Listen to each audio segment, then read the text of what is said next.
Bismillahirrahmanirrahim. Assalamu alaikum students. I am Rubina Rizwan, lecturer in RLAKGovt Government College of Home Economics, Karachi. Now today's topic is for BS Home Economics third semester students. Now the topic is decision making.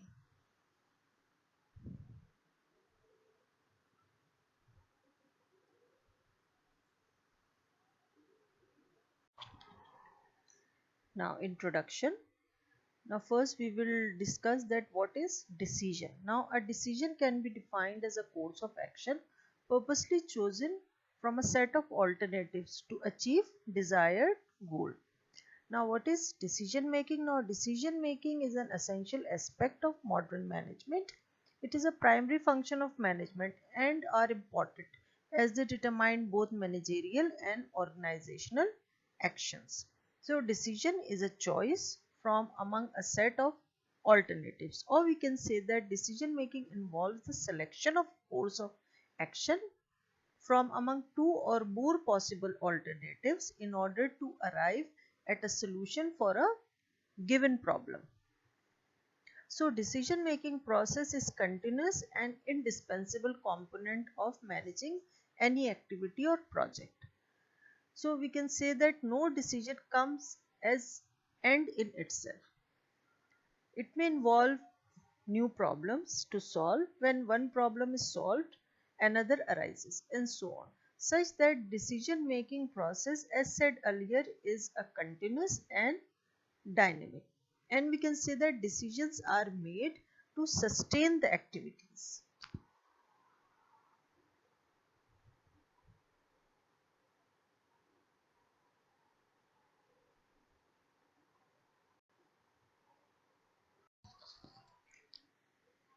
Characteristics of decision making. Now there are 5 characteristics. Number 1, mental or intellectual activity. Now first we will discuss the mental and the intellectual activity. Now decision making is a mental as well as intellectual or cognitive activity or process and requires knowledge, skills, experience and maturity on the part of decision maker or who is taking the decision. Now it is essentially a human activity. Second is means for solving a problem. Now decision making is a means for solving a problem or for achieving a target objective and not the end in itself. Third relates to a specific problem.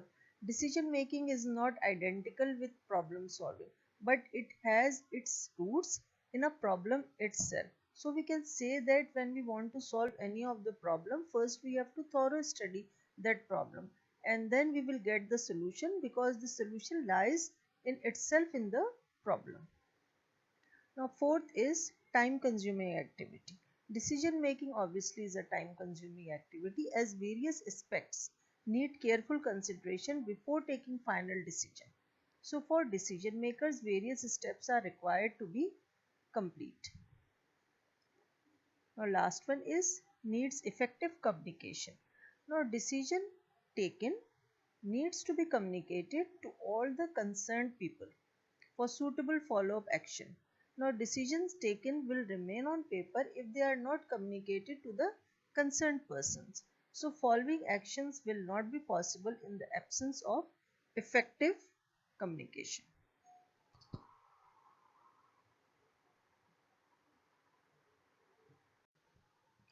Managers as decision makers. So a manager is faced constantly with choices because decisions are required both to solve problems as well as to take advantage of opportunities. So decision makers should be matured, knowledgeable, experienced and rational in their approach. Decision making need not to be treated as casual activity. It's a very serious activity. So it is a delicate and responsible job. Managers have to take quick and correct decisions because correct decisions provide opportunities of growth while wrong decisions lead to loss and instability. Now, steps of decision making process. Now there are 7 key steps of decision making process. First is identify the problem. So first, recognize the problem or opportunity and deciding to address it. Now determine why this decision will make a difference to your customer or your fellow employees. Now gather information. Now it's very important first to make a decision and gather information. Before you are taking the decision, first gather information so you can make a decision based on facts and data. This requires making a value judgment, determining what information is relevant to the decision at hand, along with how you can get it. Ask yourself what you need to know in order to make the right decision. Then actively seek out anyone who needs to be involved. Third is identify alternatives. Now, once you have a clear understanding of the issue, now it's time to identify the various solutions at your disposal. It's likely that you have many different options when it comes to making your decision. So it is very important to come up with a range of options. Now, this will help you determine which course of action is the best way to achieve your objective or goal. Now the next is weigh the evidence. Now this step is very important and you will need to know which alternative is best. So select the option that has the highest chance of success. It may be helpful to seek out a trusted second opinion to gain a new perspective on the issue at hand. Now choose among alternatives. When it's time to make your decision, be sure that you understand the risk involved with your chosen route. You may also choose a combination of alternatives. Now that you fully grasp all the relevant information and potential risk, take action. Now next, you will need to create a plan for implementation. Now, this involves identifying what resources are required and gaining support from other people. Now, getting others on board with your decision is a key component of executing your plan effectively. So, be prepared to address any question or concern that may arise. Now, review your decision. Now it's a very important step. Now most of the time it's overlooked. So decision making process is evaluating your decision for effectiveness. Ask yourself what you did well and what can be improved next time. Even the most experienced person can learn from his mistakes. Be ready to adapt your plan as necessary or to switch to another potential solution. If you find that your decision didn't work out the way you planned, you may want to revisit some of the previous steps to identify a better choice.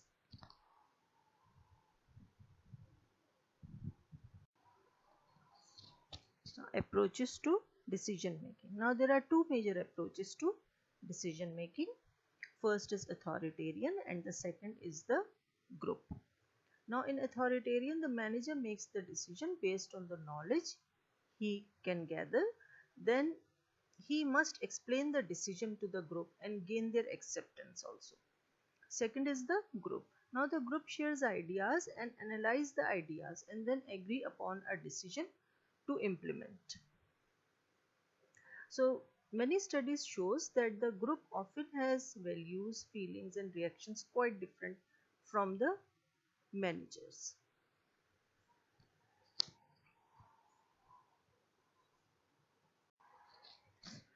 Now kinds of decisions. Number one is strategic decision. Now strategic decisions relating to the identification of long-term or overall aims and interests and the means of achieving them. Second is operational decisions. Now relating to the way a group or organization works on a daily basis. Third, habitual decisions relate to the choices or decisions made out of habit without much deliberation or consideration. Fourth is technical decision. Now relates to the achievement of a single goal. Work simplification decisions are ordinarily technical decisions because the technicalities are involved in this. Fifth is economic decision. Now these decisions have two basic components, multiple goals and limited resources. Now, as we all know that there are two types of resources when we talk in the broad category, the human and the material resource, and we can say that every resource is limited. Now, proper allocation of money resource plays an important role in economic decision making. Sixth is social decision. Now, social decisions directed towards goal attainment resulting from the utilization of resources, they occur through interaction between individuals. Now, legal decisions related to various rules, regulations, and policies that pertain to you and your actions within society. Now, eighth is political decision. Now, deals with how decisions are made by the group or individual involved. They are sometimes called structural decisions. Now, individual decisions involves choices made by an individual on the basis of the factors in a situation. 10th is group decisions. Now, involve decision made by a certain group through consensus and consultation, in which either several options are proposed to the group and using the most popular option to make a decision, or taking the opinion of the group into consideration when making a decision. Group decision making method. Now, there are many methods or procedures that can be used by groups. Each is designed to improve the decision making process in some way. Some of the more common group decision making methods are: number one is brainstorming, number second is dialectical inquiry, number third is nominal group technique. Now, first we will discuss brainstorming. Now, brainstorming involves group members verbally suggesting ideas or alternative courses of action. Now, brainstorming session is usually unstructured. Once the ideas of the group members shared, the group members then begin the process of evaluation.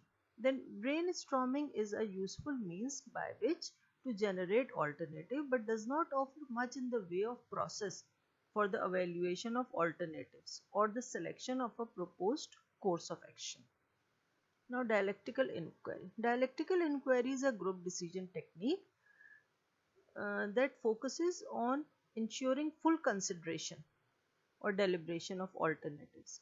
Essentially, it involves dividing the group into opposing sides which debate the advantages and disadvantages of proposed solution or decisions. Third is nominal group technique.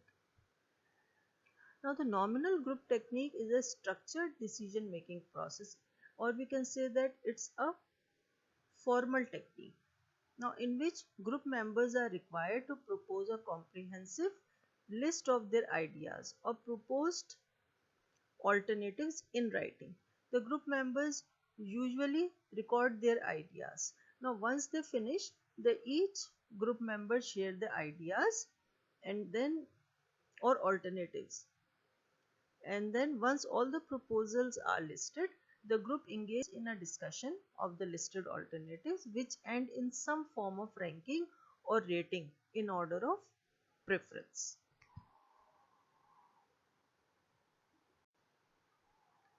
Common challenges of decision making. Now, there are some pitfalls to look for in every of the decision. So, here are some common challenges every person faced. Now, the first is having too much or not enough information. Now, gathering relevant information is key when approaching the decision making process. But it is important to identify how much background information is truly required. In addition, relying on one single source of information can lead to bias and misinformation, which can have disastrous effect on your decision. Now, the second is misidentifying the problem. Now, in many cases, the issues surrounding your decision will be obvious. However, there will be time when the decision is complex and you aren't sure that where the main issue lies. So, conduct a thorough research and share your idea or the problem to the expert. Now, the third is overconfidence in the outcome. Now, even if you follow the steps of decision making process, there is still a chance that the outcome won't be exactly what you had in mind. That's why it's so important to identify a valid option that is achievable. Now, being overconfident is an unlikely outcome can lead to adverse result. Now, decision making, as we all know, is a vital skill. Now, following a logical procedure like one, along with being aware of common challenges, can help ensure both thoughtful decision making and bring positive results.